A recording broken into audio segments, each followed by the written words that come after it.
Share बाजार live में आपका स्वागत है। नमस्कार, मैं हूं दीपांशु भंडारी। हफ्ते का है आखिरी दिन, बट सीरीज की हो रही है शुरुआत। इस साल की आखिरी सीरीज, दिसंबर सीरीज। एक्शन अगर आप देखें तो भरपूर होने वाला है, और पिछले कुछ सालों का कंपैरिजन देखें तो दिसंबर यूजुअली बाजारों के लिए अच्छा महीना रहता है। तो क्या इस बार भी सीरीज अच्छी रहेगी, या फिर जिस तरह के आज के संकेत आ रहे हैं थोड़ी चिंता बन सकती है? करेंगे चर्चा हमारे सभी एक्सपर्ट्स के साथ, जानेंगे बाजार के लिए बढ़िया रणनीति और कौन से स्टॉक्स पर करना है आपको फोकस। आइए इन सबसे पहले आज के लिए जो बड़े ट्रिगर्स हैं उस पर कर लेते हैं चर्चा। साउथ अफ्रीका में मिला है नया कोरोना वेरिएंट, और इसकी वजह से हम देख रहे हैं कि ग्लोबल मार्केट्स पर इस समय भारी भरकम असर आते हुए दिख रहा है। 1 से 1.5 से 2% तक की गिरावट अक्रॉस ग्लोबल मार्केट्स आपको आती हुई दिख रही है। कितना प्रभावी है ये वेरिएंट और कैसे समझेंगे इसका इंपैक्ट? थोड़ी देर में बग्गा साहब भी होंगे हमारे साथ, जानेंगे उनके साथ। पर इंपैक्ट अभी आपको आते हुए दिख रहा है। डाउ फ्यूचर्स 200 से ज्यादा अंक नीचे, एशिया के बाजार भारी गिरावट आती हुई दिख रही है, और ये तब जब जनवरी सीरीज की भारत में शुरुआत होने वाली है। माफ कीजिएगा, दिसंबर सीरीज की भारत में शुरुआत होने वाली है। जनवरी सीरीज से 2 स्टॉक्स वायदा कारोबार में एंटर करने वाले हैं, तो वहां पर भी हमारी नजर रहने वाली है। और आज नई लिस्टिंग होगी टारसन प्रोडक्ट्स की, इस पर भी आपको बताएंगे कि क्या करना चाहिए आपको। तो ढेरों ट्रिगर्स हैं आज के लिए, और सीरीज की भी है शुरुआत। पर एक बार जरा नजर डाल देते हैं जिस तरह से इस समय ग्लोबल संकेत आते हुए दिख रहे हैं। कोरोना का नया वेरिएंट मिला है दक्षिण अफ्रीका में, और वहां से बाजार की चिंता हावी होती हुई दिख रही है। हमने देखा कि ये वेरिएंट, वैसे तो इतने ज्यादा मामले नहीं मिले हैं, बट काफी ज्यादा इस वेरिएंट का प्रभाव हो सकता है। जो डेल्टा वेरिएंट आया था, आपको याद होगा, जिसकी वजह से एक नई लहर भी आई थी, काफी चिंताएं भी हुई थी। वहां पर हमने देखा था कि जिस तरह से डेल्टा वेरिएंट फैलता है, अब डर बना हुआ है कि ये उससे ज्यादा तेजी से फैल सकता है, और उन लोगों को भी इंपैक्ट कर सकता है जो ऑलरेडी डबल वैक्सीनेटेड हैं। हालांकि मामले कम मिले हैं, अफ्रीका और उनके आसपास के देशों में ज्यादा मामले हैं, 1-2 मामले हांगकांग में भी मिले हैं, बट एक डर सा बैठ गया है बाजार में, और इसलिए आप आज कुछ ज्यादा ही शार्प रिएक्शन इसका आते हुए देख रहे हैं। तो आइए एक बार जरा समझें क्या है ये वेरिएंट, क्यों बाजार इतना नेगेटिव रिएक्ट कर रहे हैं, क्या ये ओवर रिएक्शन है या अंडर रिएक्शन है, ये भी समझना जरूरी है। और इन सभी बातों के लिए हमारे साथ global markets expert Ajay Bagga साहब जुड़ रहे हैं। Ajay sir, good morning. वैसे तो कल बाजार का मूड माहौल बहुत ही बढ़िया था, बट सडनली ये वेरिएंट कहां से आ गया सर, और ये बाजार में क्या चल रहा है? बिल्कुल दीप, देखिए अब क्या है कि एक तो मार्केट्स ने बहुत अच्छा प्रदर्शन किया है साल भर के लिए, तो लोग कह रहे हैं भाई पहले ट्रिगर दबाओ फिर सोचेंगे। तो ये थोड़ा बिकवाली दिख रहा है। एशियाई मार्केट सब 1 से 2% नीचे खुले हैं। अमेरिका तो क्योंकि थैंक्सगिविंग की छुट्टी थी तो बहुत लो वॉल्यूम्स थे, बट अमेरिका का फ्यूचर्स भी लगभग आधे से 1% नीचे दिख रहा है। तो अब ये वेरिएंट क्या है? ये वेरिएंट एक ऐसा है जो साउथ अफ्रीका में इम्यूनिटी कॉम्प्रोमाइज्ड किसी व्यक्ति में वो वायरस देर तक रह गया।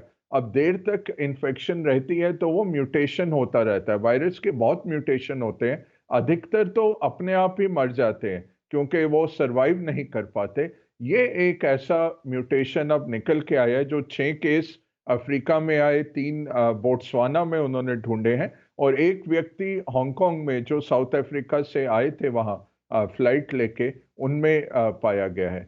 तो डर यही है कि ये कितनी तेजी से फैलेगा, और दूसरा बात है कि इसका इम्यूनिटी जिनके पास है या जिनको पहले हुआ था या जिन्होंने 2 वैक्सीन डोज लिए हैं, उनको भी क्या ये हो रहा है। तो ये टेस्टिंग जारी है ब्रिटेन में, और आज डब्ल्यूएचओ ने भी बैठक बुलाई है इसके बारे में। एक चीज तो तय है कि जो ये रीओपनिंग ट्रेड हो रही थी उसको थोड़ा सा झटका लगेगा इससे दीप, सेंटिमेंटली। आज आप देखिए तो ट्रैवल स्टॉक सारे एशिया में, क्वांटास एयरलाइंस और बाकी एयरलाइंस सारे गिर रहे हैं। तो ट्रैवल स्टॉक्स का थोड़ा सा असर आ रहा है, रीओपनिंग ट्रेड पे असर आ रहा है। जापान लगभग 2.5% नीचे खुला है। तो तो आप सिचुएशन अगर देखें तो लगभग 78 करोड़ वैक्सीन दुनिया भर में लग चुकी हैं। तो ऐसा नहीं है कि वैक्सीन की किल्लत है। अफ्रीका में देखें तो 45% इनके पास वैक्सीन आ चुकी है जो इन्होंने लगाई नहीं है। साउथ अफ्रीका ने दीप बहुत इंटरेस्टिंगली कल ही फाइजर और जॉनसन को बोला कि हमें और दवाइयाँ मत भेजिए, क्योंकि जो हमारे पास हैं वो भी हम लगा नहीं पा रहे अभी। तो अफ्रीका में लगभग 400 मिलियन डोसेस हैं वैक्सीन की जो नहीं लगी हैं। हमें क्या करना है, आज मार्केट नीचे खुलेगा, थोड़ा ट्रेंड देखेंगे, कुछ ज़्यादा अभी कह नहीं सकते, क्योंकि ये कैसे असर करेगा ये बहुत मुश्किल है। यूरोप के नंबर्स बढ़ रहे थे, उसको ज़्यादातर मार्केट ने पचा लिया। कल आप कैक या डैक देखिए, लगभग 0.25% अप थे। तो मार्केट पचा रहा है कि यूरोप में थोड़ा और लॉकडाउन आएगा। एनीवे दिसंबर का महीना कंजम्पशन का महीना रहता है, प्रोडक्शन का इतना नहीं रहता है, तो छुट्टी का माहौल रहता है। तो यही लग रहा था कि मार्केट्स पचा लेंगे इसको। और जैसे आपने कहा, दिसंबर नॉर्मली सीजनली बहुत स्ट्रॉन्ग महीना रहता है सब ग्लोबल मार्केट्स के लिए। एक सेंटा क्लॉज रैली की भी उम्मीद रहती है कि towards the end of December एक रैली आएगी, या जनवरी इफेक्ट होता है कि नए पैसे लगेंगे नए साल में, तो एक जनवरी इफेक्ट मार्केट में आता है। तो देखते हैं आगे। अभी हमें क्या करना है, देखते हैं डब्ल्यूएचओ क्या कहता है, कितनी तेजी से ये फैल रहा है। मुझे ये भी अब डर है कि हमारा क्रिकेट टूर था साउथ अफ्रीका का, इंडिया ए का, और साथ में मेन इंडियन टीम का, तो वो क्या इम्पैक्ट रहेगा, वो टूर रहेगा कि नहीं। मार्केट्स पे शॉर्ट टर्म में इम्पैक्ट है। आज डाउन खुलेगा, गैप डाउन खुलेगा, बट शायद मौका देगा, तो उस टाइम पे ही देखते हैं। जब तक डब्ल्यूएचओ स्टडी ना कर ले, कहना मुश्किल है ये कितना रहेगा। बट ओवरऑल जो थ्योरी है दी के 34 वेरिएशंस हैं, म्यूटेशंस हैं इसमें, तो ये अपने आप भी मर जाएगा शायद। ये हो सकता है कि इतना ये रेप्लिकेट ना कर पाए या स्प्रेड ना कर पाए, क्योंकि इतने सारे म्यूटेशन वाला वायरस नॉर्मली ज़्यादा देर तक स्प्रेड नहीं कर पाता। ये भी एक थ्योरी कुछ साइंटिस्ट की मैंने पढ़ी है। अब देखते हैं क्या कहते हैं। भारत सरकार ने भी कल आगाह किया, और हो सकता है अफ्रीका से फ्लाइट्स बैन करनी पड़े। यूके ने ऑलरेडी बैन कर दिए, भारत में तो एनीवे सीमित हैं फ्लाइट्स, बट हो सकता है कि विश्व भर में अफ्रीका से थोड़ा बैन हो जाए। जी दीप। सकता है कि एक अफ्रीका से और बैन लगते हुए दिख सकते हैं। सर, दो फॉलोअप सवाल ही इससे बनकर आते हैं। जैसे आपने कहा कि यूजुअली हमने देखा है म्यूटेशन पर ज़्यादा सर्वाइव नहीं करते हैं, क्योंकि ऑलरेडी ये वायरस हमारे साथ 1.5 साल से ज़्यादा, अब तो खैर 2 साल कह सकते हैं सर, 2 साल से वायरस हमारे साथ है ही। और अब देश भी सीख गए हैं कि नया वेरिएंट आए तो कैसे उसके साथ डील करना पड़ता है, इमीडिएट मेजर्स क्या चाहिए। वैक्सीनेशन रेट्स भी काफ़ी सुधर गए हैं कुछ कंट्रीज़ में, भारत में भी अच्छा ही वैक्सीनेशन रेट है। तो क्या ये एक तो जो रिएक्शन आ रहा है वो थोड़ा ओवर रिएक्शन है, और क्योंकि ऑलरेडी अब 2 साल का एक्सपीरियंस है डील करने के लिए, तो क्या और तेज़ी से इकोनॉमीज पॉलिसीज़ इसको संभाल पाएंगी सर, या फिर एक ऐसी चीज़ अब संभल कर आ रही है जो शायद वैक्सीनेटेड लोगों को भी इम्पैक्ट कर सकती है, तो उसका डर फैल सकेगा? डर डर का माहौल है दीप। बहुत सही कहा आपने, ओवर रिएक्शन है, क्योंकि हमें पता नहीं, अभी तक तो 10-12 केस ही निकले हैं। तो ऐसा नहीं है कि बहुत वायरुलेंट है या तेजी से फैल रहा है, बट डिफरेंट वेरिएशन है जरूर। एक नया तरह का वेरिएशन है, 34 इसमें म्यूटेशन है, तो पहले वायरस से बदलाव है। अब ये वैक्सीन इसके आगे चलेगी नहीं चलेगी, ये भी हमने देखा है दीप के। डेल्टा भी जिन्होंने 2 वैक्सीन लिए हुए थे उनको आता है, बट बहुत कम असर है। भारत में अब वो एंटीबॉडी कॉकटेल भी मिल रहा है, तो वो लगा देते हैं इंजेक्शन, 3 घंटे में लोगों को काफ़ी राहत मिल जाती है और डिस्चार्ज हो जाते हैं लोग। और बहुत माइनर उनको सिम्टम्स रहते हैं जिन्होंने वैक्सीन के डबल डोज लिए हुए हैं।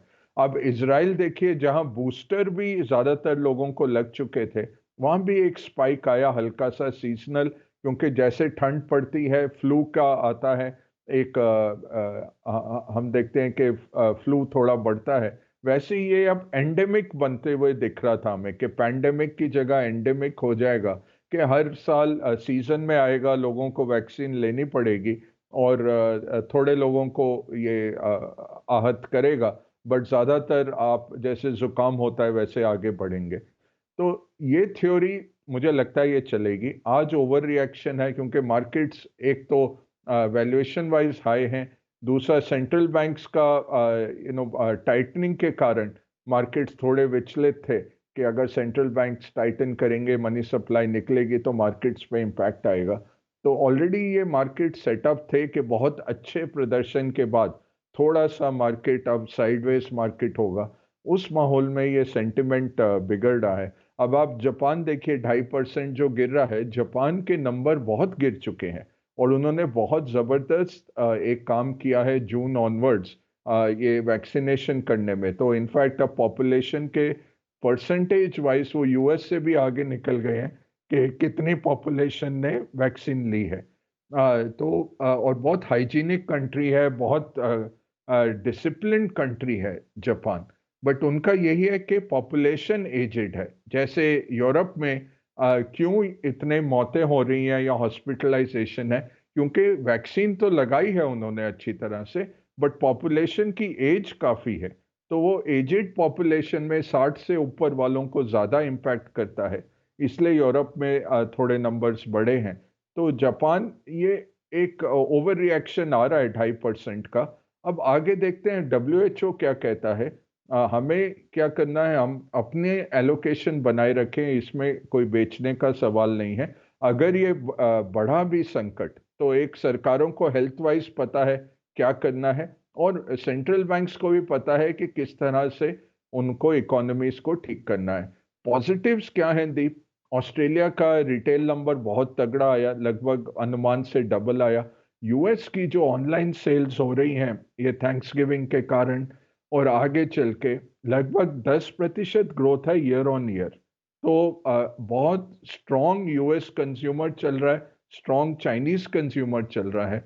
चाइना का मॉनेटरी स्टिमुलस, फिस्कल स्टिमुलस की उम्मीद है। कल उनका जो प्रॉपर्टी डेवलपर काइसा करके, जिसकी उन्होंने ट्रेडिंग रोकी थी, वो फिर से कल शुरू हुआ, 12% बढ़ा। तो जो प्रॉपर्टी सेक्टर चाइना लग रहा था कि विश्व भर को कॉन्टेजियन करेगा, वो भी काफ़ी सीमित दायरे में आ चुका है। ये पॉजिटिव्स हैं। और कुछ भी अगर होगा तो सेंट्रल बैंक्स अपनी मॉनेटरी पॉलिसी लूज जो है वो जारी रखेंगे। तो bad news is good news for markets, ये हमें सोच के चलना है। Bad news is good news for the markets, क्योंकि अभी तक हम देख रहे थे गुड न्यूज़ पर थोड़ा बैड रिएक्शन आ रहा था, क्योंकि ऑफ कोर्स ऑलरेडी आप जैसे कह रहे हैं मार्केट्स ओवर वैल्यूड हैं, बट हम देखते हैं कि इनिशियल ओवर रिएक्शन के बाद बाजार संभलते हुए भी दिख जाते हैं। बहुत बहुत शुक्रिया बग्गा सर, हमारे साथ आज सुबह जुड़ने के लिए। हमने रिक्वेस्ट डाली बग्गा सर को और उन्होंने अग्री कर लिया, क्योंकि सडनली ये जो नया चिंता आई है उसको समझना ज़रूरी था और थोड़ा कॉन्फिडेंस बढ़ाने के लिए भी। एक शार्प रिएक्शन आ सकता है पर पैनिक की सिचुएशन अभी नहीं है। देखते हैं आज शाम WHO की बैठक से भी क्या निकल कर आता है। शुक्रिया बग्गा साहब आज सुबह हमारे साथ जुड़ने के लिए और ये पूरी बात समझाने के लिए। एक बात और बग्गा सर से हमने कल भी इसके बारे में बात करी थी, क्रिप्टो मार्केट्स। हमने देखा क्रिप्टो करेंसीज में कल एक बड़ा उछाल आते हुए देखा, पर भारत में जो स्थिति है वो भी समझना जरूरी है, क्योंकि सरकार की तरफ से इंटेंशन आ गई है नए क्रिप्टो बिल लाने में। थोड़ा कंफ्यूजन है, हमने सोचा इस कंफ्यूजन की क्लैरिटी ली जाए और हमने कल बात भी करी केंद्रीय इलेक्ट्रॉनिक्स और IT राज्य मंत्री राजीव चंद्रशेखर साहब के साथ, स्पेशली ये जो क्रिप्टो करेंसीज की बात है। सुन लेते हैं उनका क्या कहना था। The views of the government, the views of the stakeholders, the view of the industry is a rapidly evolving view. Today the government has taken a view on cryptocurrency driven by the RBI's view that cryptocurrencies, if not regulated, create some macroeconomic instability. Sure. और वो उस बात में काफ़ी सच्चाई है, लेकिन 5 साल के बाद या 3 साल के बाद क्रिप्टो का क्या रोल होगा इंडिया में, जो RBI का डिजिटल करेंसी है उसका क्या परफॉर्मेंस होगा, उसका क्या मार्केट शेयर होगा, ये सब देखने वाली चीज़ें हैं। And we have to be patient. आज के दिन में कोई परफेक्ट सोल्यूशन होगा नहीं। And the entire technology space मैं मानता हूँ इज़ एन इवॉल्विंग वन। और कोई if you take a snapshot of the present moment and try and extrapolate that into the future, you will be unfortunately very very wrong. हुआ है देश में crypto का, ये थोड़ा it is more speculative driven and there are very many dangers of people going into crypto blindly. तो थोड़ा well informed, अपने आप को inform करें, संभाल के ये इन्वेस्टमेंट करें। और अब ये बिल के बाद प्राइवेट क्रिप्टो करेंसीज तो इलीगल हो ही जाएंगे, और आरबीआई अपना क्रिप्टो करेंसी इशू करेगा जी। एंड अगर किसी को क्रिप्टो में इन्वेस्ट करना ही है तो it is better to do through an RBI digital, that is central bank digital currency. Okay, तो ये थे राजीव चंद्रशेखर साहब जो क्रिप्टो के बारे में बात कर रहे थे। और कल हमने देखा क्रिप्टो मार्केट्स भी काफ़ी एक्टिव थी, भारत की ही नहीं बल्कि ग्लोबली भी काफ़ी सारी क्रिप्टोज में एक उछाल आते हुए देखा। बट फिलहाल जरा एक बार SGX निफ्टी पर डाल दीजिए नज़र। बगा साहब कह तो रहे थे पैनिक नहीं करना है, बट आज का जो रिएक्शन है वो डेफिनेटली काफ़ी स्ट्रॉन्ग आते हुए दिख रहा है। अब 200 पॉइंट्स की गिरावट आपको SGX निफ्टी पर आती हुई दिखेगी। डाउ फ्यूचर 350 अंक नीचे हैं। बाजार को एक मौका चाहिए था करेक्शन का, और वो शायद इस नए कोरोना वेरिएंट की तरफ से आपको आते हुए दिख रहा है। तो 1% की गिरावट है। पॉइंट वाइज आप देखेंगे तो ज़्यादा दिखेगा, परसेंटेज वाइज देखेंगे तो 1% की गिरावट है, और वो भी इस साल जहां पर ऑलरेडी ज़बरदस्त तेज़ी है, 50% से ज़्यादा की रैली आ गई है। बट डेफिनेटली एक थोड़ा सा नेगेटिव रिएक्शन बाजार का आते हुए दिख रहा है। तो समझेंगे इसको। हमारे एक्सपर्ट्स भी जुड़ने के लिए तैयार, पर आइए उससे पहले एक बार आपको बता देते हैं कि आज कौन से शेयर्स खबरों के दम पर में रहने वाले हैं, और इसके साथ ही ब्रोकरेजेस का क्या कहना है। मानसी, वरुण और साथ ही कुशल हमारे साथ हैं तैयार। मानसी, गुड मॉर्निंग, बताएं आज के ट्रिगर्स क्या कह रहे हैं। Good morning Deepanshu. आईपीओ की लिस्टिंग से शुरुआत करूंगी। टार्सन्स प्रोडक्ट लिमिटेड आईपीओ की लिस्टिंग आज होने जा रही है। इशू प्राइस जिसका 662 पर शेयर का रहा। टोटल सब्सक्रिप्शन जो है 77 टाइम्स देखने को मिला था। इसके अलावा एमआरपीएल पर नजर रखें। ओएनजीसी के साथ मर्जर पर एक बोर्ड बैठक ये करने जा रहे हैं। भारती एयरटेल टैरिफ की जो बढ़ी हुई दरें हैं वो आज से लागू होती हुई दिखेगी। टेलीकॉम स्टॉक्स पर नजर रखें। वहीं गोल्डियाम इंटरनेशनल बायबैक 26 नवंबर से 9 दिसंबर तक खुलेगा। बायबैक प्राइस 1200 रुपए प्रति शेयर का है। वहीं आज यूएस के बाजार आधे दिन के लिए ही खुलेंगे। थैंक्सगिविंग के चलते हॉलीडे सीजन कह सकते हैं यूएस के बाजार में चल रहा है। बिल्कुल, तो कुछ ट्रिगर्स आपके लिए। यूएस कल बंद थे, आज आधे दिन के लिए खुलेंगे। वॉल्यूम्स कम है पर डाउ फ्यूचर्स पर रिएक्शन शार्प है। वरुण, गुड मॉर्निंग, बताएं आज के लिए कुछ अहम खबरें। सबसे बड़ी खबर तो यही है कि आप जो एफएनओ फैमिली वो बड़ी हो जाएगी और दो नए स्टॉक हर सीरीज में ही हो रही है। हालांकि आज कोई नया स्टॉक नहीं, हाँ, आज कोई नया नहीं है अभी, लेकिन वही सीरीज दर सीरीज 2-4 जुड़ते जाते हैं। तो अब एबी कैपिटल और हनीवेल ऑटोमेशन का नंबर है। जनवरी सीरीज से ये दोनों स्टॉक्स जो है अब वायदा कारोबार का हिस्सा होने वाले हैं, तो इन पर आपको खास नजर रखनी है। न्यूक्लियर सॉफ्टवेयर बायबैक के लिए ड्राफ्ट ऑफर लेटर जो है इस कंपनी ने जारी किया है। 22.67 लाख शेयर्स जो है यानी कि 7.81% इक्विटी का बायबैक ये कंपनी करने वाली है 700 रुपये के भाव पे, यानी कि 23 रुपये के प्रीमियम पे बायबैक हो रहा है। 27 नवंबर यानी कि कल इसकी रिकॉर्ड डेट है। नज़ारा टेक यहाँ पे नज़र रखिएगा, क्योंकि उन्नति मैनेजमेंट कंसल्टेंट्स को 6.48 लाख शेयर जो है इस कंपनी ने जारी किए हैं। 2206 रुपये के भाव पे ये शेयर जो है वो जारी किए गए हैं। कैश के अलावा कंपनी को ओपन प्ले टेक्नोलॉजीज में 7670 शेयर जो है वो भी मिलेंगे। फिलहाल जो करंट मार्केट प्राइस है 2374 का है नज़ारा टेक का। IRCTC फाइनली वो डेट आ गई है जब से आपको इस ट्रेन्स में पका हुआ खाना मिलेगा, और वो डेट है 27 नवंबर, यानी कि कल से आपको ट्रेन्स में पकाया खाना गर्मा गर्म मिलने वाला है। कोविड की वजह से बंद था। 100 से अधिक मेल एक्सप्रेस ट्रेनों में ये सेवा जो है फिलहाल के लिए शुरू की जा रही है। और रिलायंस यहाँ पे नजर रखिएगा, क्योंकि कुछ न्यूज़पेपर रिपोर्ट्स ये सजेस्ट कर रही है कि कंपनी अपने ऑयल टू केमिकल कारोबार जो है उसको हाइव ऑफ कर सकती है। अरामको के साथ जो डील कॉल ऑफ हुई उसके बाद कहीं ना कहीं अब या तो नया इन्वेस्टर लाने के लिए या फिर वैल्यू अनलॉक करने के लिए कंपनी जो है इस तरह का कदम उठा सकती है। रिलायंस में नजर रखिएगा, कल वैसे भी 6% की तेजी थी। बिल्कुल, कल के मार्केट एक्शन में तो बड़ा कंट्रीब्यूशन रिलायंस का ही था। तो जो कल ये गैसिफिकेशन कारोबार को अलग करने की खबर आई, अब ये ऑयल टू केमिकल की भी खबर आ रही है कि हो सकता है कि इनको भी रिस्ट्रक्चर करे और इस कारोबार को अलग से हाइव ऑफ कर दे, ताकि या तो कोई नया निवेशक लेके आ सके या फिर अलग से लिस्ट या वैल्यू अनलॉकिंग किसी तरह से कर सके। टेलीकॉम और रिटेल पर अभी तक नहीं पता, नहीं अभी तक उस पर कुछ नहीं। चलिए, पर जो इनके ट्रेडिशनल कारोबार है वहाँ पर ये अलग सेपरेट सब्सिडीज बना रहे हैं ताकि वैल्यू क्रिएशन हो सके। मानसी, आपके पास भी कुछ खबरें हैं, बताएं इनके बारे में।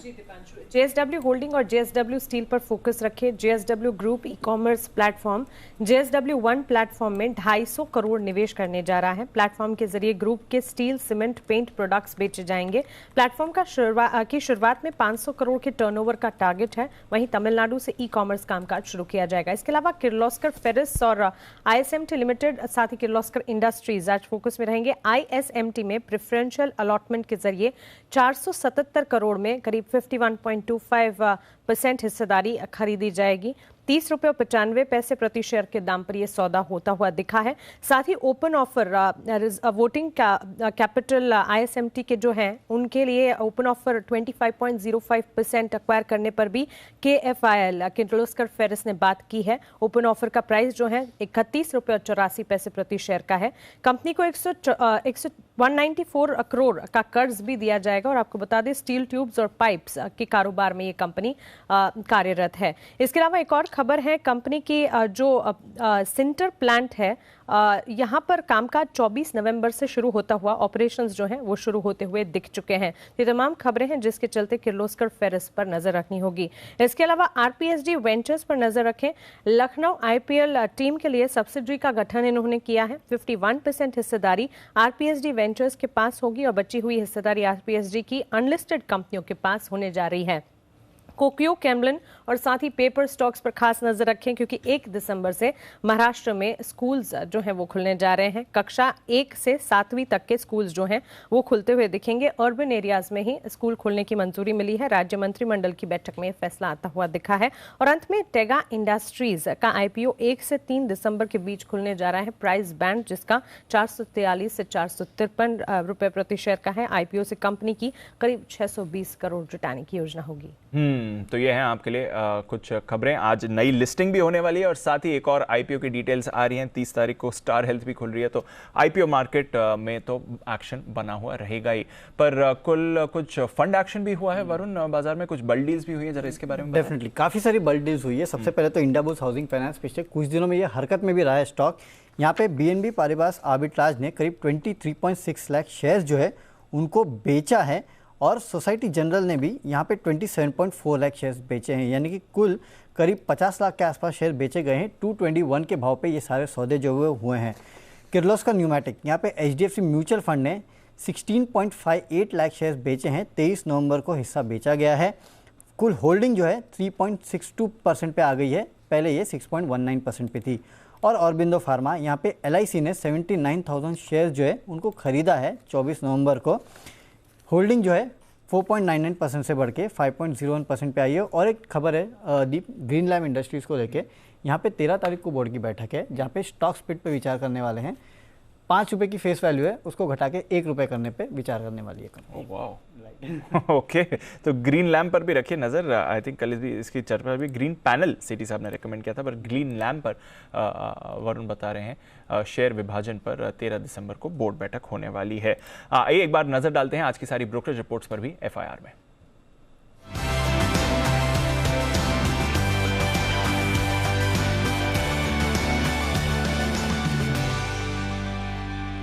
मॉर्निंग कुशल, बताएं क्या कह रही हैं आज ब्रोकरेजेस? मॉर्निंग दीपांशु, आप देखिए ढेर सारी रिपोर्ट्स बर्नस्टीन की फार्मा स्पेस पर आती हुई नजर आई है। कुल 8 रिपोर्ट्स आई है जिसमें चुनिंदा मैं आपको बता देता हूँ काफ़ी सारे रिपोर्ट्स हैं जिसमें Alkem labs maintain market perform किया है, 3354 रुपये का टारगेट ये दे रहे हैं।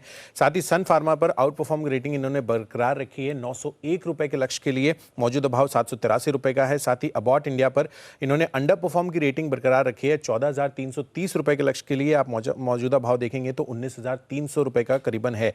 साथ ही लुपिन पर बर्नस्टीन की राय है आउट परफॉर्म की रेटिंग इन्होंने बरकरार रखी है 1110 रुपए के टारगेट के लिए, मौजूदा भाव 900 रुपए का है। मॉर्गन स्टैनले ने रिलायंस इंडस्ट्रीज पर ओवरवेट रेटिंग अपनी बरकरार रखी है 2925 रुपीस के ये टारगेट दे रहे हैं, मौजूदा भाव लगभग 2500 रुपए का है। और अगर आप देखें तो यहाँ पर ये वैल्यू क्रिएशन एक्सपेक्ट कर रहे हैं, जिस तरह से यहाँ पर सिनर्जीज बनती हुई नजर आ रही है एनर्जी इंफ्रास्ट्रक्चर को लेकर, और $60 बिलियन जो है यहाँ पर वैल्यू क्रिएशन की अपॉर्चुनिटी ये आगे चलकर एक्सपेक्ट करके चल रहे हैं। इनफैक्ट JP मॉर्गन भी न्यूट्रल की रेटिंग इन्होंने बरकरार रखी है 2575 रुपए के टारगेट के लिए, और साथ ही मैक्वेरी भी अंडर परफॉर्म की रेटिंग यहाँ पर दे रहा है 1600 रुपए के लक्ष्य ये सुझा रहे हैं। डेफिनेटली मैक्वेरी यहाँ पर फोकस रखिए, कोल इंडिया जो है यहाँ पर मैक्वेरी की राय है। इनफैक्ट आउट परफॉर्म रेटिंग इन्होंने बरकरार रखी है और टारगेट 178 से बढ़ाकर 184 करते हुए नजर आए हैं।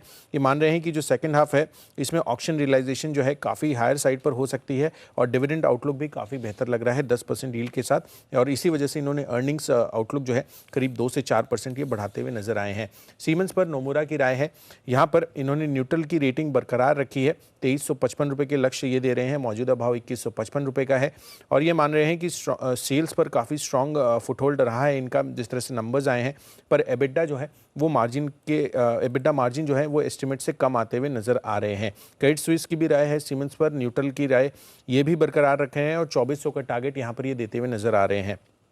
कोटक महिंद्रा बैंक पर 2 रिपोर्ट्स आई है, जहां पर गोल्डमैन सैक्स न्यूट्रल की रेटिंग इन्होंने बरकरार रखी है 2024 रुपए के टारगेट के लिए।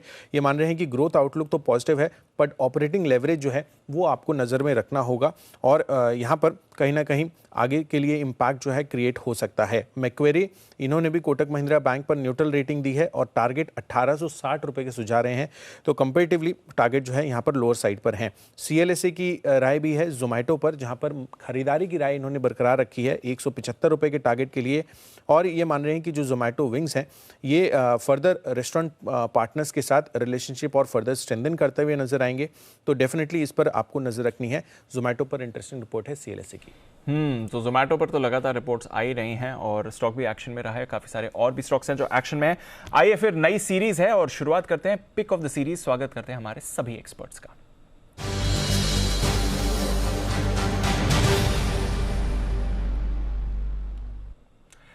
बंसल जी आपसे करेंगे शुभ शुरुआत। और कल तो पिक ऑफ द डे में वोडाफोन करा था, but pick of the series के लिए कौन सा स्टॉक लेकर आए ये बताएं सर। सुप्रभात दीपांशु, जो मैं पिक ऑफ द सीरीज के लिए लाया हूं ये भी स्टॉक के अंदर भी एक मच अवेटेड ब्रेकआउट देखने को मिला है। ये स्टॉक है वेल्सपन कॉर्प। ये शायद आपकी सिप की सीरीज में भी रहा हुआ है और जब जब ये स्टॉक रिकमेंड हुआ है स्टॉक चला नहीं है और काफी समय बाद इस स्टॉक के अंदर एक मच अवेटेड ब्रेकआउट देखने को मिला है। मल्टी ईयर ब्रेकआउट है, तो इसमें जो मार्केट की वीकनेस है उसके अंदर इसको खरीदने की राय है और मुझे लगता नहीं है 160 के लेवल्स नीचे में टूटेंगे। 160 का स्टॉप लॉस वेल्सपन कॉर्प के लिए क्लोजिंग बेसिस पे लगाना है। पहला टारगेट है 191 और दूसरा टारगेट है 200 और मुझे लगता है ये दोनों टारगेट जल्दी देखने को मिलेंगे, तो वेल्सपन कॉर्प है मेरा pick of the series. Okay, तो 191 और 200 के लिए टारगेट्स हैं। वेल्सपन कॉर्प 80 रुपए में हमने आपने रेकमेंड किया था, वहां से डबल हो गया और अब 200 की तरफ भी नजर लगाते हुए दिख रहा है। सचिन जी गुड मॉर्निंग, आपकी pick of the series sir. Good morning Deepanshu, मेरे पास 2 स्टॉक आइडियाज़ है। इनफैक्ट जिस तरीके से मार्केट प्लेस्ड है मुझे लग रहा है एक अच्छी बाइंग अपॉर्चुनिटी भी इस पर्टिकुलर सीरीज में नज़र आ सकती है। So on the sell side Tata Motors जिसके बारे में हम पिछले सीरीज से ही जिक्र कर रहे थे कि डिस्ट्रीब्यूशन के काफ़ी साइंस है, तो यहाँ पर मुझे लग रहा है अभी तक पैटर्न टारगेट इंटैक्ट है। 470 465 के आसपास के स्विंग्स बनने की एक्सपेक्टेशन होगी, तो क्लियरली यहाँ पर एक नेगेटिव बायस ही रखना चाहिए इस पर्टिकुलर सीरीज में। जिस तरीके से स्ट्रक्चर है मुझे लग रहा है जब तक 515 के ऊपर एक वीकली क्लोजिंग बेसिस पे क्लोज इस्टेब्लिश नहीं होता तब तक एक नेगेटिव बायस इस पर्टिकुलर स्टॉक में रह सकता है। तो अगर उछाल मिल जाता है तो डेफिनेटली यहाँ पर शॉर्ट पोजीशंस और ऐड करने की ही सलाह होगी। Target on the lower side हो सकता है अराउंड 470 से 465। ऑन द लॉन्ग साइड मुझे लग रहा है ग्लेनमार्क में काफ़ी इंटरेस्टिंग डेटा शेप अप हुआ है। पिछले 5 सीरीज का अगर हम डेटा देखें तो क्लियरली एक नेगेटिव ट्रेंड में रहा था काउंटर एंड लगभग 480 485 के आसपास एक बेस बनाने की प्रक्रिया शुरू थी। तो मुझे लग रहा है ये पर्टिकुलर बेस अभी काफ़ी वेल एस्टैब्लिश्ड है। जिस तरीके से वीकली चार्ट पे एक एनगल्फिंग बुलिश फॉर्मेशन है एंड वीकली RSI अगर इसका देखें तो वहाँ पर एक clear cut divergence and breakout है, तो मुझे लग रहा है कहीं जाकर ये पर्टिकुलर स्टॉक एक सरप्राइज हो सकता है।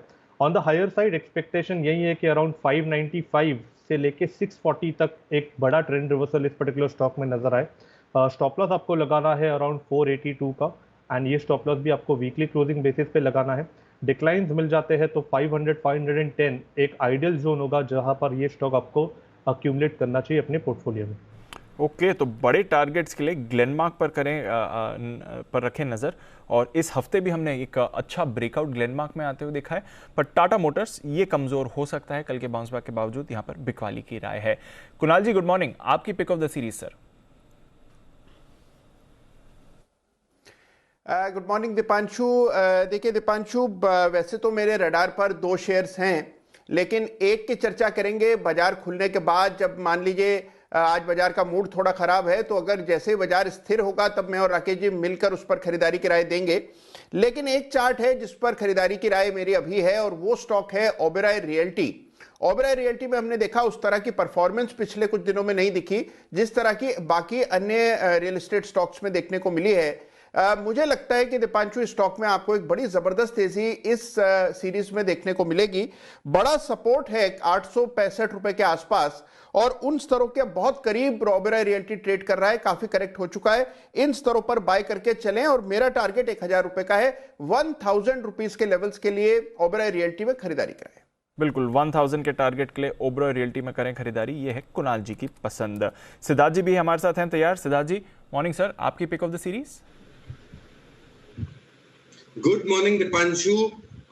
आज की जो पिक ऑफ द सीरीज है वो कनेक्शन से कनेक्टेड है, और ये स्टॉक है टेलीकॉम का Bharti Airtel. Bharti Airtel pick of the series बन सकता है। लंबे समय के लिए भी निवेश करना है तो भी पॉसिबल है। टेलीकॉम का जायंट और डीटीएच बिजनेस स्टेडी ग्रोथ कर रहा है। टैरिफ रिवीजन अभी हमने देखा प्रीपेड में 20 से 25% का टैरिफ रिवीजन। एडिशनल स्पेक्ट्रम भी कंपनी ले रही है क्योंकि हाई डेटा स्पीड लाने के लिए एडिशनल स्पेक्ट्रम की जरूरत होती है। कस्टमर एडिशन ग्रोथ सारे पैमानों पे एकदम फिट बैठता है भारती एयरटेल। अगर लंबी टाइम के लिए देखें तो 886 का टारगेट हो सकता है, पर ये पिक ऑफ द सीरीज बन सकता है भारती एयरटेल।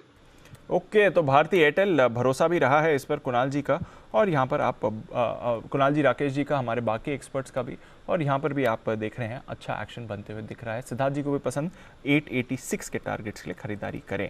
आइए कुछ स्टॉक्स की चर्चा करनी है, उससे पहले एक व्यू लेना है सचित जी से बाजार के एक्शन पर भी। सचित जी, एक तो नई सीरीज की शुरुआत हो रही है और आज हम ग्लोबल मार्केट्स में पैनिक सिचुएशन देख रहे हैं, तो अगर पैनिक फॉल आया तो इंपॉर्टेंट लेवल्स क्या रहेंगे, और दूसरा एक ब्रॉडर ट्रेंड का क्वेश्चन, क्योंकि ये पिछली सीरीज काफ़ी शार्प गिरावट वाली रही है और जो मार्केट का करेक्शन 18,500 18,600 से शुरू हुआ है, ये कहाँ पर खत्म होते हुए दिख रहा है। एक बार जो ये 17,200 का बॉटम बना था, क्या इसे बॉटम माना जाए या थोड़ी और स्पेस दिखती है डाउनसाइड पर?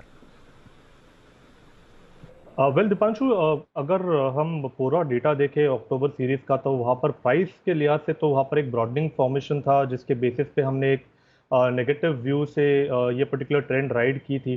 बट जिस तरीके से फिलहाल स्ट्रक्चर है, लगभग एक 5 वेव डिक्लाइनिंग मूव कंप्लीशन के और प्रोग्रेस हो रही है। तो जिस तरीके से फिलहाल जो कोट्स नज़र आ रहे हैं लगभग 17,300 के आसपास के, तो मुझे लग रहा है अगर स्लिपेजेस होते हैं अगले कुछ दिनों में, तो मुझे लग रहा है 17,040 ये एक प्रोबेबल बॉटम जोन होगा मार्केट के लिए इस पर्टिकुलर वेव में। एंड मुझे लग रहा है जिस तरीके से फिलहाल डेटा प्लेस्ड है, ऑप्शन का भी डेटा देखें तो वहाँ पर 17,000 के आसपास जिस तरीके से पुट्स राइटर्स फिलहाल प्लेस्ड है, थोड़ा सा डेटा स्कैटर्ड है, बट मुझे लग रहा है कहीं जाकर एक प्रोबेबल टर्मिनेशन जोन में मार्केट्स अभी एंटर कर रहा है ऑन द लोअर साइड। तो डेफिनेटली यहाँ पर एक बहुत बड़ा बेरिश व्यू या आउटलुक नहीं होगा। इनफैक्ट अगर स्लिपेजेस मिल जाते हैं, जो 17,260 के आसपास का एक स्विंग बना था, उसके नीचे अगर थोड़े से डिक्लाइंस आते हैं, तो मुझे लग रहा है वो एक अच्छा मौका होगा लॉन्ग पोजीशंस ऐड करने के लिए, क्योंकि मंथली एंड वीकली स्ट्रक्चर अगर देखें तो मार्केट का वो अभी भी काफ़ी कॉन्फिडेंट है। जिस तरीके से या जिस इंटेंसिटी का फॉल हम एक्सपेक्ट कर रहे थे, एक करेक्टिव वेव एक्सपेक्ट कर रहे थे, मुझे लग रहा है कहीं जाकर वो एक टर्मिनेशन या फिर एंडिंग लेग्स में है। तो कहीं जाकर दिसंबर ये पर्टिकुलर सीरीज में एक प्रोबेबल बॉटम बन सकता है अगले कुछ महीनों के लिए। सो डेफिनेटली यहाँ पर थोड़ा सा कॉशियस रहना है। वोलेटिलिटी थोड़ी सी ज़्यादा हो सकती है, तो चूज़ करना है कि आपको लास्ट लेग्स में पार्टिसिपेट करना है या नहीं। बट मुझे लग रहा है 17,000 17,040 के आसपास कहीं के एक प्रॉबेबल बॉटम है जिसको अच्छी तरह कैपिटलाइज करना चाहिए to build long positions for the next 2 series. तो बॉटम की तरफ बाजार जा रहा है, क्या ऑलरेडी बॉटम बन चुका है या फिर थोड़ी और गिरावट आ सकती है, ये देखना ज़रूरी है। 17,200 से हमने देखा एक अच्छा रिबाउंड रहा है, बट देखना पड़ेगा कौन से लेवल पर आता है। बट डेफिनेटली आज तो काफ़ी बड़ा उतार चढ़ाव आप बाजार में एक्सपेक्ट करके चल ही सकते हैं। और सिद्धार्थ जी, हमने देखा है कि जब जब बाजार में गिरावट का माहौल आता है, स्पेशली कोरोना की वजह से डिफेंसिव पर वापस फोकस आता है। फार्मा शेयर्स पिछले कुछ समय से एक्शन में दिख ही रहे हैं। आज बर्नस्टीन की रिपोर्ट आई है और लगभग सभी फार्मा शेयर्स पर थोड़ा पॉजिटिव रुझान उन्होंने बनाया हुआ है। अगर फार्मा में नजर डाली जाए सिद्धार्थ जी, तो आपका भरोसा कहां पर रहेगा? देखिए दीपांशु, आप ये बहुत अच्छे से जवाब भी जानते हैं, बट मैं दोहरा दूं कि एपीआई कंपनियों में दिग्गज कंपनी डीवीज लैब पे सबसे ज्यादा भरोसा है फार्मा में। डीवीज लैब क्योंकि एपीआई का दिग्गज है और एपीआई मैन्युफैक्चरिंग में भारत अभी भी बहुत हद तक रिसोर्सेज और इंपोर्ट्स पे डिपेंडेंट है। बट डीवीज लैब पे खरीदारी की राय होगी 5400 के टारगेट के लिए। साथ ही साथ अगर दूसरे फार्मा फॉर्मुलेशंस और एपीआई कंपनियों की बात करें तो डॉक्टर रेड्डी भी एक बहुत बड़ा भरोसेमंद कंपनी हो सकती है, फॉलोड बाय सिप्ला। तो ये तीन क्रम से डीवीज, डॉक्टर रेड्डी और सिप्ला, ये तीनों ही दमदार रह सकते हैं। अगर कोविड का फिर से सिचुएशन आ गया और फार्मा चलने लगा तो यही तीन स्टॉक आपके रेडार में, टॉप रेडार में होने चाहिए। यही स्टॉक्स हैं जो टॉप रेडार में होना चाहिए। और बर्नस्टीन की तो सिप्ला पर भी अच्छी राय है, टारगेट वो 995 का दे रहे हैं, डॉक्टर रेड्डीज 5034 का दे रहे हैं। दोनों काउंटर्स आपको एक्शन में दिखेंगे। डिवीज पर कल वागले साहब की तरफ से भी खरीदारी की राय आपको आती हुई दिखी थी। एक राय लुपिन पर भी लेनी है कुणाल जी। औरोबिंदो और लुपिन सबसे ज्यादा अंडर परफॉर्मिंग फार्मा शेयर्स रहे हैं। बर्नस्टीन ने 1110 का टारगेट दिया है लुपिन के लिए। थोड़ा एक्शन एक्सपेक्ट करें लुपिन में आने वाले समय में सर? देखिए, चार्ट के लिहाज से देखें दीपांशु तो एक सपोर्ट के करीब लुपिन ट्रेड कर रहा है। लुपिन में भी बड़ा भारी करेक्शन आया और हमने देखा कि 1250 से करेक्ट होकर के स्टॉक लगभग 999 तक आया। मुझे लगता है कि इन स्तरों पर, मौजूदा स्तरों के आसपास एक बड़ा सपोर्ट इसको हासिल है।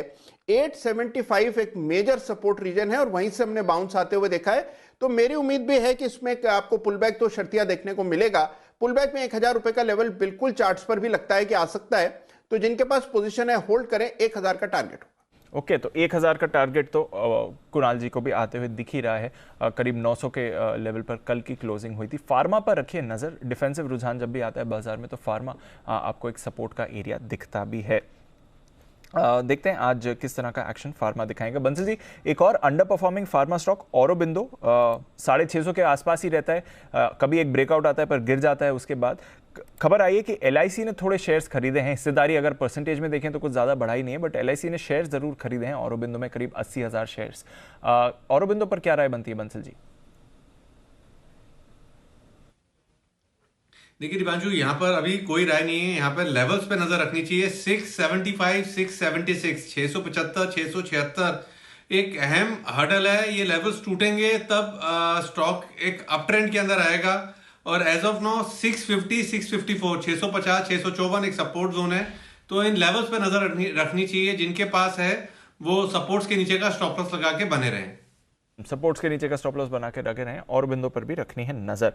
वायदा कारोबार में 2 नए स्टॉक्स की होगी एंट्री, आज नहीं बट अगली सीरीज, जनवरी सीरीज से।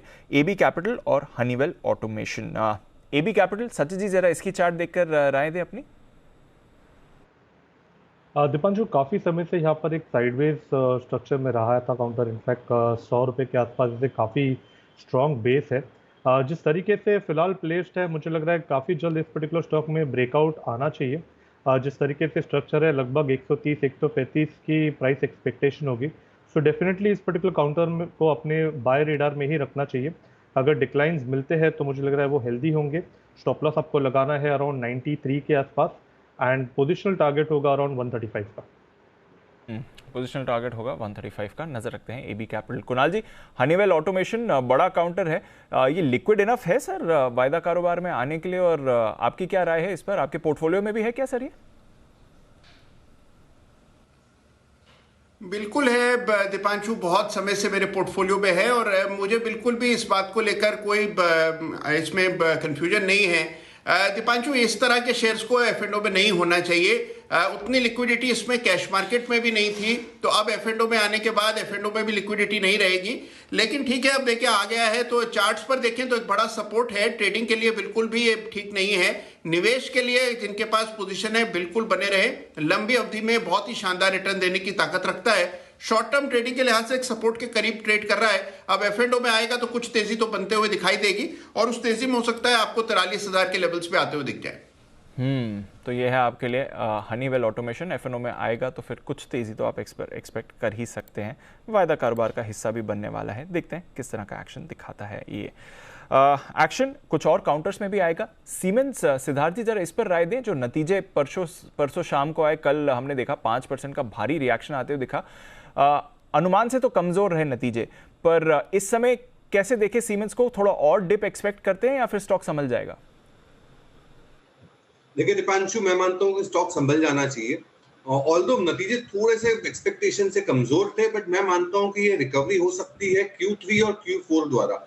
क्योंकि कॉन्ट्रैक्ट्स और जो भी ऑर्डर बुक्स होते हैं वो ये 2 क्वार्टर्स में, second half of the year में बहुत दमदार रहते हैं। तो मैं मानता हूं कि सीमेंस पे अभी भी आपको भरोसा बरकरार रखना चाहिए। एक एमएनसी जर्मन बेस्ड कंपनी, बहुत ही बेहतरीन पेरेंटेज, फंडामेंटल्स अच्छे, बिजनेस अच्छे, और रेलवे का जिस हिसाब से एक्सपेंशन प्लान है, बहुत बड़े ऑर्डर्स, सिग्नलिंग वगैरह वगैरह का ऑर्डर सीमेंस को मिलते हैं, तो मैं बहुत ही पॉजिटिव हूं सीमेंस पे। तो सीमेंस पर है भरोसा और रेलवेज के ऑर्डर से भी इन्हें बड़ा फायदा होगा। रेलवे ऑर्डर की बात निकली है सिद्धार्थ जी, तो आज राइट्स का मैनेजमेंट भी हमारे साथ जुड़ने वाला है। इनकी भी दमदार ऑर्डर बुक है, पिछले कुछ समय में हमने देखा है ये स्टॉक भी एक्शन में आते हुए दिखा है। तो आज राइट्स के chairman and managing director Rahul Mittal साहब से जुड़ेंगे और जानेंगे कि आगे के क्या प्लान्स बन रहे हैं कंपनी के, और स्पेशली जो ये रेल की ऑर्डर बुक है वो किस तरह से बढ़ने वाली है। एक बार जरा चार्ट्स पर भी राय ली जाए। सचिन जी जरा चार्ट्स पर राय दें सीमेंस के, क्योंकि कल की गिरावट के बाद अब क्या लेवल्स निकल कर आते हैं सीमेंस के लिए? Well Deepanshu, I think important support level लगभग अराउंड 2000 के लेवल के आसपास ही है। तो मुझे लग रहा है अगर थोड़ी सी डिक्लाइन यहाँ पर आती है तो सरप्राइज नहीं होना चाहिए।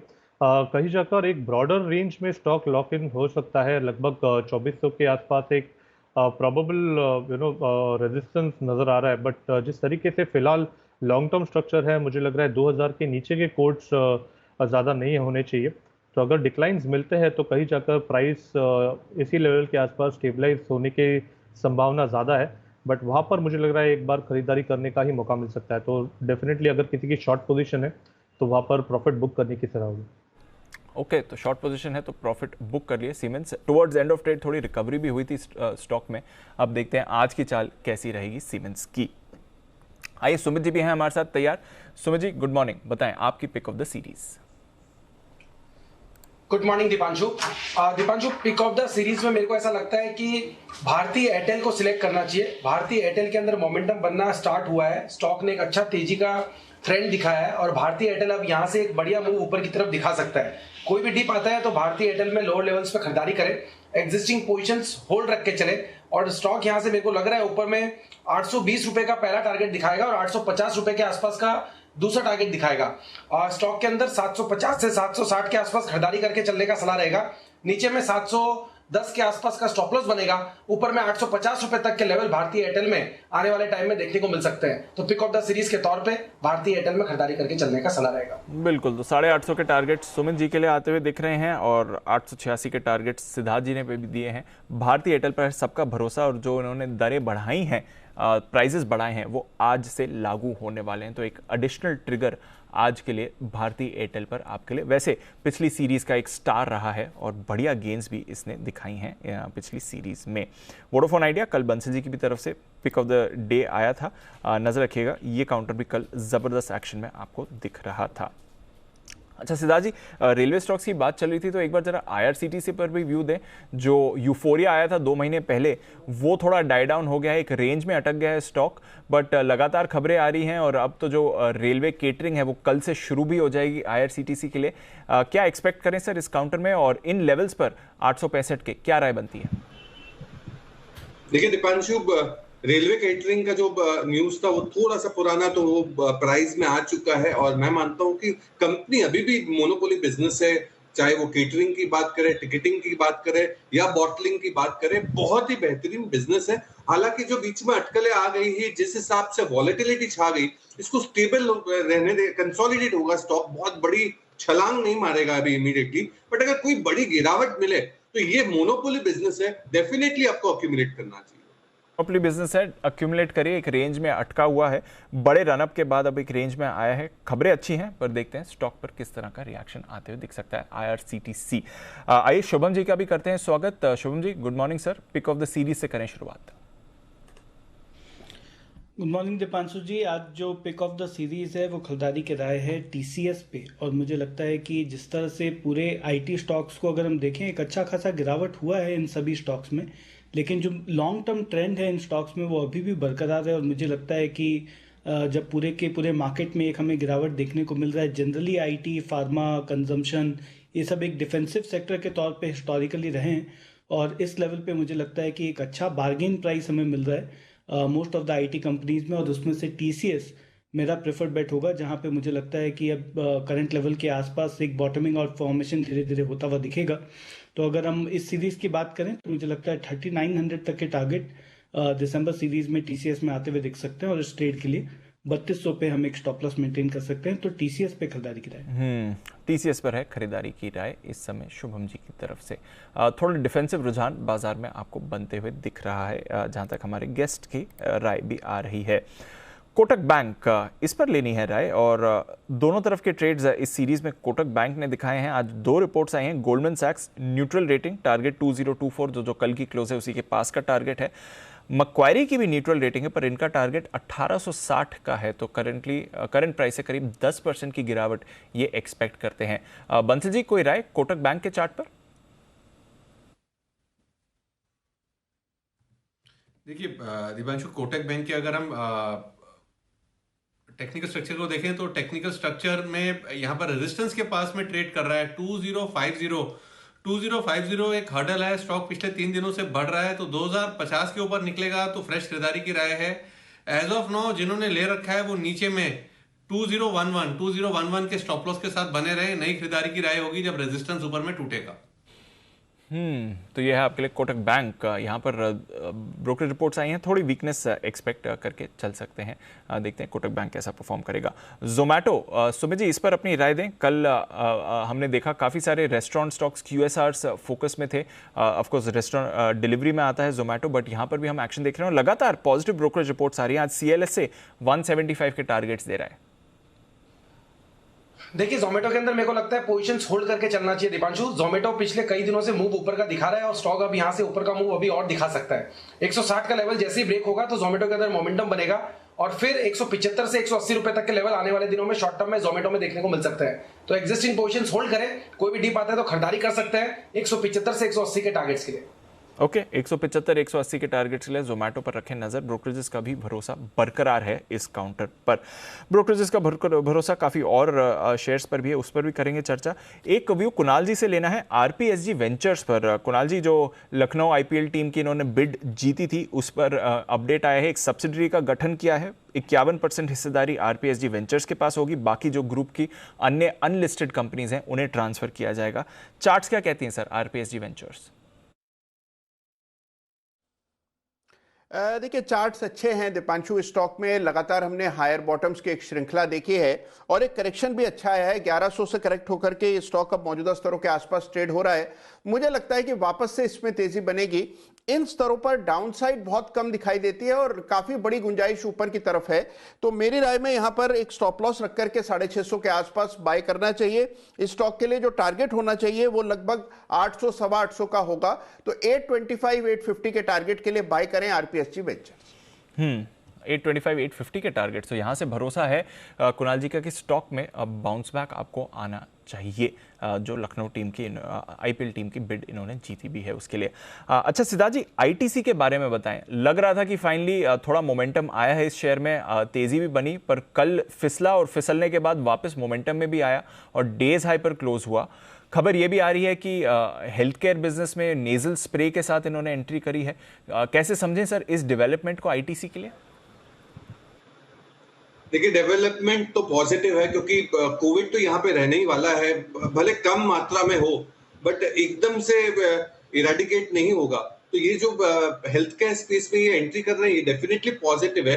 बट सबसे बड़ी चीज जो बाजार पे एक्सपेक्ट करके बैठी हुई है वो डीमर्जर की स्टोरी है और ये कभी भी अगर ले आए तो मैं मानता हूँ कि ये स्टॉक में धमाल हो जाएगा और ये सबसे बड़ा अंडर परफॉर्मर है। और अभी के बाजार के मार्केट कंडीशन देखते हुए जिस हिसाब से वॉलेटिलिटी है, आईटीसी तो सुपर फिट बैठता है आपके पोर्टफोलियो के लिए 285 के टारगेट के लिए। ओके, तो 285 का टारगेट सिद्धार्थ जी का है बरकरार आईटीसी पर। कल एक बाउंस बैक भी आया है, अब देखते हैं कि इस बाउंस बैक में क्या करना है आईटीसी में। शुभम जी से भी एक बार जरा चार्ट्स पर राय ली जाए। शुभम जी, ये जो कल का बाउंस बैक है ये वापस टेक्निकली शॉर्ट करने का मौका बनता है या फिर बाउंस बैक में थोड़ी और एक्शन एक्सपेक्ट करें, स्पेशली अगर बाजार गिरते हैं तो थोड़ा डिफेंसिव पर फेवर बनता है? दीपांशु जी, मुझे लगता है आईटीसी में अगर हम देखें तो एक रेंज के अंदर ये ट्रेड करता हुआ दिख रहा है। तो आज हो सकता है कि थोड़ा सा दबाव में रहे, लेकिन ओवरऑल 240 242 तक के भी लेवल अपसाइड में यहाँ पे आते हुए दिख सकते हैं। तो कोई ट्रेड लॉन्ग या शॉर्ट साइड पे नहीं है, बट अगर जस्ट इन केस किसी के पास लॉन्ग पोजीशन है तो 242-245 का लेवल होगा जहां पे एक बार शॉर्ट टर्म मुनाफा बांधा जा सकता है। ओके 242-245 के लेवल्स के लिए आईटीसी पर रखनी है आपको नज़र है। इंडिया बुल्स हाउसिंग फाइनेंस पर भी। बंसल जी जरा इसके चार्ट पर राय दें, थोड़ा थोड़ा एक्शन इस पर बन रहा है, काफ़ी सारे खबरें भी आ रही हैं इसको लेकर, आगे कुछ नए निवेशक भी कंपनी में आ सकते हैं। फिलहाल कल के लिए हमने देखा बीएनपी पारिबा आर्बिट्राज ने थोड़े शेयर्स बेचे हैं, उसकी कुछ ज़्यादा अगर नहीं भी समझे, पर सोसाइटी जनरल ने करीब 27-27.5 लाख शेयर्स इनके बेचे हैं, उसको कैसे देखें? देखिए दीपांशु, स्टॉक काफ़ी समय से अंडर परफॉर्म कर रहा है और काफ़ी वोलेटाइल रहता है, तो काफ़ी लोग इसको लेना चाहते हैं, लेके फंसे भी हुए हैं। तो मेरी राय में जो फ्रेश खरीदारी करना चाहते हैं वो आराम से बैठे हैं, 250 के लेवल्स पे नज़र रखें। 250 के लेवल्स डिसाइसिवली टूटे तब एक ओवरवेट खरीदारी की राय होगी और तब स्टॉक के अंदर एक मच अवेटेड अपमूव देखने को मिलेगा। एज ऑफ नाउ जो एकदम शॉर्ट टर्म इंट्राडे और शॉर्ट टर्म ट्रेडर हैं वो 217 का स्टॉप लॉस लगाया है जिन्होंने ले रखा है, तो 217 के नीचे निकले तो शॉर्ट टर्म और इंट्राडे ट्रेडर्स को निकलने की राय होगी। जिनके पास है होल्ड करें, फ्रेश खरीदारी करनी है जब 250 के लेवल्स टूटेंगे ऊपर की तरफ। ओके, तो 250 के ऊपर ही आपको फ्रेश खरीदारी करनी है, तब तक अवॉइड करें इंडिया बुल्स को। काफ़ी सारे डेवलपमेंट्स हो रहे हैं, कल एक्शन में भी आते हुए देखा। ऑफकोर्स बैन कैंडिडेट भी होता है, पर सीरीज़ की शुरुआत है तो पहले कुछ दिन तो एक रिलीफ रह सकता है इसमें जो ट्रेड करना चाहते हैं। थोड़ा नीचे से रिकवर हुआ है एसजीएक्स निफ्टी, पर 17,400 के करीब आने की कोशिश कर रहा है, बट डाउ फ्यूचर्स अब 450 अंक नीचे हैं, तो वो मदद बिल्कुल नहीं कर रहा है जहां तक बाकी ग्लोबल मार्केट्स का सवाल है। आइए, वागले साहब भी हैं हमारे साथ तैयार। वागले साहब गुड मॉर्निंग, बताएं सर आपकी pick of the series. Good morning Dipanshu, फिलहाल मैं पिक ऑफ द सीरीज देने के लिए वेट करूंगा, क्योंकि जो गैप से एसजीएक्स ओपन हो रहा है या दिखा रहा है, मुझे लगता है लेवल्स मैच नहीं होंगे। लेकिन मेरा स्टॉक क्लियर है, मुझे अपोलो हॉस्पिटल्स अच्छा लग रहा है। लेवल्स में ड्यूरिंग द डे ही दे पाऊंगा, क्योंकि अभी वो कितने गैप से खुलेगा वो लेवल्स ये करने का मतलब नहीं है। मेरे हिसाब से अपोलो हॉस्पिटल का जो पैटर्न है ये बहुत ही अच्छा है, ये तैयार है एक अगली बड़ी मूव के लिए। लेकिन लेवल्स में अभी ओपन मार्केट चालू होने के बाद ही दे पाऊंगा। चलिए, मार्केट खुलने के बाद लेवल्स लेंगे अपोलो हॉस्पिटल्स पर, बट इस सीरीज के लिए एक अच्छा काउंटर दिख रहा है। एक फंडामेंटल राय भी ली जाए अपोलो हॉस्पिटल्स पर। सिद्धार्थ जी, जब से नतीजे आए हैं एक one way rally Apollo hospitals में आती हुई दिख रही है सर, ऐसा क्या बाजार का इंटरेस्ट बन रहा है अपोलो हॉस्पिटल्स में जो इतनी जबरदस्त तेजी आई है इसमें? देखिए, सबसे बड़ी कैपेसिटी, सबसे बड़ी ब्रांड अगर हॉस्पिटैलिटी हॉस्पिटल इंडस्ट्री में हो, तो हेल्थ केयर इंडस्ट्री में हो, तो वो अपोलो हॉस्पिटल है। मैं मानता हूं कि जिस हिसाब से पिछले 1.5-2 सालों में कोविड ने जो दिखा दिया है कि कितनी बड़ी वैल्यू है ये हॉस्पिटल्स की और इसके बेड्स की, तो मैं मानता हूं कि फंडामेंटली भी बहुत सारे बेड्स की एडिशन है आने वाले समय में, प्लान्स दमदार है। हालांकि हमारी इस पे कोई रिपोर्ट या टारगेट नहीं है, बट डेफिनेटली ब्रांड और पेरेंटेज के हिसाब से एक अच्छा फंडामेंटल स्टॉक बनता है। ब्रांड और पेरेंटेज के हिसाब से एक अच्छा फंडामेंटल स्टॉक बन सकता है। अपोलो हॉस्पिटल्स यहां पर रखनी है आपको नजर। कल सारे के सारे health care hospital stocks action में थे। एस्टर, डीएम, फोर्टिस, यहां पर भी हमने अच्छी खरीदारी आते हुए देखी थी।